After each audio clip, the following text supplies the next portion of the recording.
ایک دن سیدنا عمر فاروق رضی اللہ تعالی عنہ آپ کہیں جا رہے تھے تو آپ کا گزر ایک قبرستان سے ہوا۔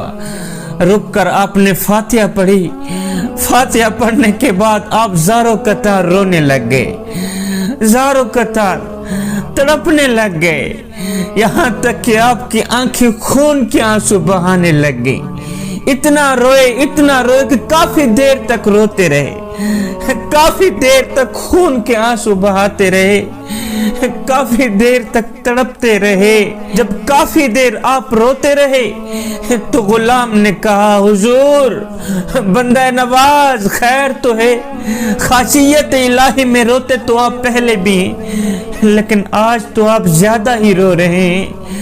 حضور آج آپ کچھ زیادہ ہی تڑپ رہے ہیں، آج آپ کی آنکھیں خون کے آنسو بہانے لگ گئیں۔ حضور وجہ کیا ہے، کیوں روئے آپ؟ سیدنا عمر فاروق نے روتے ہوئے اپنی وجہ بیان کی، تڑپتے ہوئے اپنی ایک کہانی سنائی۔ کہا، میاں میرے غلام، ایک دن عمر کا اپنے کریم آقا کے ساتھ کہیں جانا ہوا۔ میرے کریم نبی جا رہے تھے، راستے میں سے قبرستان آیا، میرے کریم نبی اس قبرستان پہ رکے۔ میرے کریم نبی نے ایک قبر کی طرف اشارہ کیا، اشارہ کرتے ہوئے میرے کریم نبی نے فرمایا، میرے عمر اس قبر کو تو نے دیکھا ہے؟ جی حضور میں نے دیکھ لیا۔ میرے کریم نبی نے فرمایا، عمر یہ جو قبر ہے نا، یہ آخرت کی منزلوں میں سے پہلی منزل ہے، یہ آخرت کی منزلوں میں سے پہلی منزل ہے۔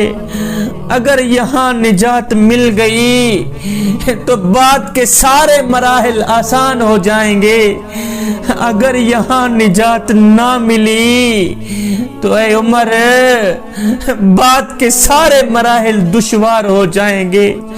میاں عمر قبر کو دیکھ کے اس لیے رو رہا ہے، اس لیے تڑپ رہا ہے، اس لیے چیخ رہا ہے، عمر کی آنکھیں اس لیے خون کے آنسو بہا رہی ہیں۔ آج میں نے جب قبر کو دیکھا تو میرے کریم نبی کا وہ فرمان عمر کو یاد آیا کہ میرے کریم نبی نے فرمایا تھا، عمر قبر آخرت کی منزلوں میں سے پہلی منزل ہے، اگر یہاں نجات مل گئی تو بعد کے سارے مراحل آسان ہو جائیں گے، اگر یہاں نجات نہ ملی تو بعد کے سارے مراحل دشوار ہو جائیں گے۔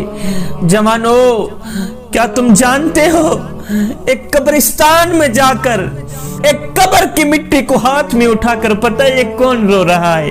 میاں یہ کوئی عام شخص نہیں رو رہا، خاصیت الہی میں آ کر یہ کوئی عام بندہ نہیں تڑپ رہا، نہ میاں نہ، یہ وہ شخصیت ہے جو 24 لاکھ مربع میل کے شہنشاہ ہے، جس کے قوانین آج بھی چلتے ہیں۔ ہائے جوانو، آج تمہاری جوانیاں کس رخ پہ چل پڑی، آج تمہاری جوانیاں کس سمت پہ چل پڑی، کس سائٹ پہ چل پڑی۔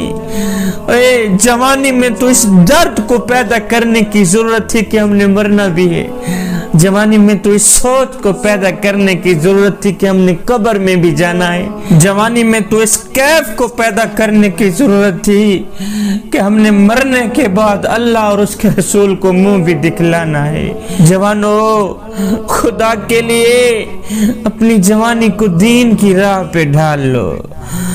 جوانی وہی ہے جو مالک کی چوکھٹ پہ گزر جائے، جوانی وہی ہے جو مالک کی دہلیز پہ گزر جائے۔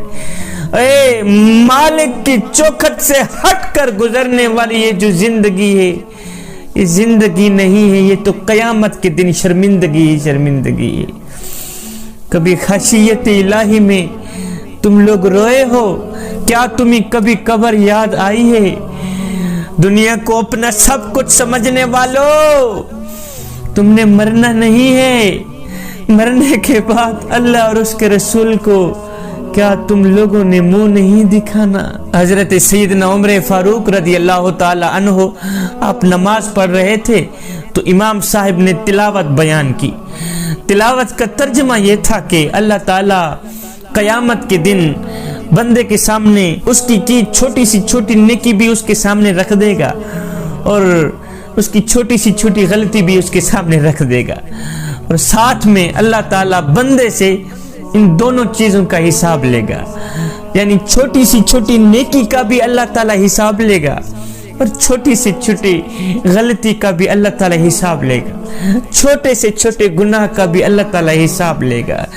یہ سن کر حضرت سیدنا عمر فاروق چیخ پڑے، آپ رو پڑے، روتے رہے۔ جب امام نے سلام پھیرا تو سیدنا عمر فاروق نے فوراً دونوں ہاتھ اٹھائے، عرض کیوں میرے کریم رب، عمر تو ایک پل کے حساب دینے کی طاقت نہیں رکھتا، تو چھوٹی سی چھوٹی غلطی کا بھی حساب لے گا، تو چھوٹے سے چھوٹے گناہ کا بھی حساب لے گا۔ جوانوں، خدا کے لیے میرے کریم رب کی رحمت تمہارا بڑھ چڑھ کے انتظار کر رہی ہیں، وہ تو آوازیں لگا رہی ہیں، اور میرے گنہگار بندے ایک بار تو میری چوکھٹ پہ آ کر تو دیکھ، وہ ایک بار اپنا دامن پھیلا کر تو دیکھ، وہ ایک بار اپنا سر جھکا کر تو دیکھ، اور بخشش کی حد نہ کر دوں مجھے رب العالمین بھی نہ کہنا، بخشش کی انتہا نہ کر دوں مجھے رب العالمین بھی نہ کہنا۔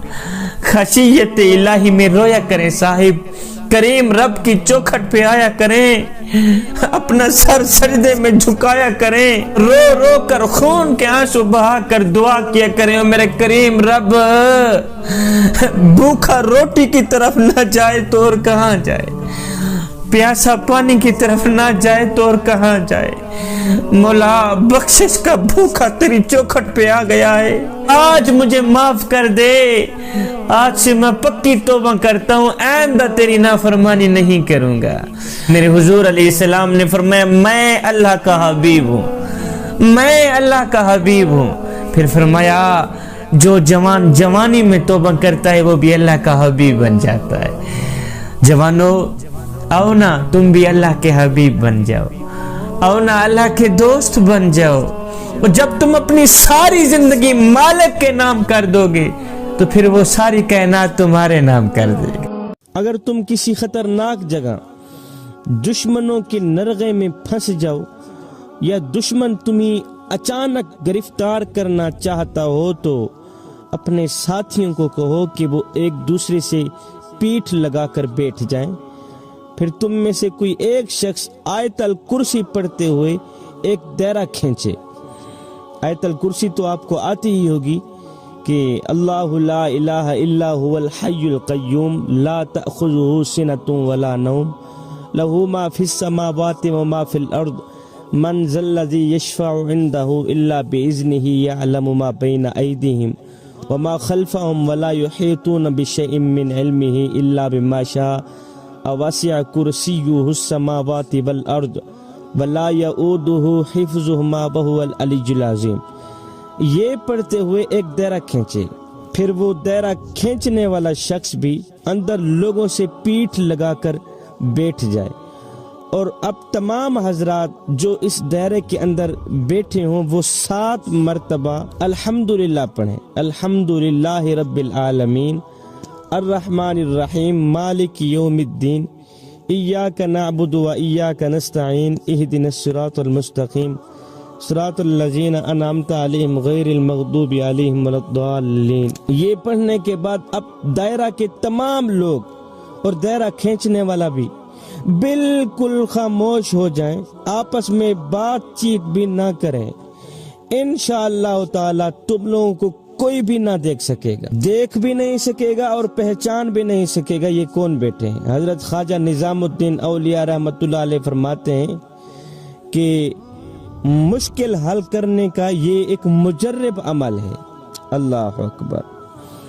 پھر فرمایا جس لڑکی کا نکاح نہ ہو رہا ہو، وہ پریشان ہو تو وہ 21 بار سورۃ الفاتحہ پڑھے، انشاءاللہ تعالی کسی صالح مرد سے جلد از جلد نکاح ہو جائے گا، جلد از جلد شادی ہو جائے گی۔ بزرگوں نے فرمایا ہے کہ فجر کی سنتوں اور فرض کے درمیان 21 مرتبہ سورۃ الفاتحہ پڑھ کر اگر کسی مریض پر دم کیا جائے تو اللہ تعالی مریض کو شفا دیتا ہے۔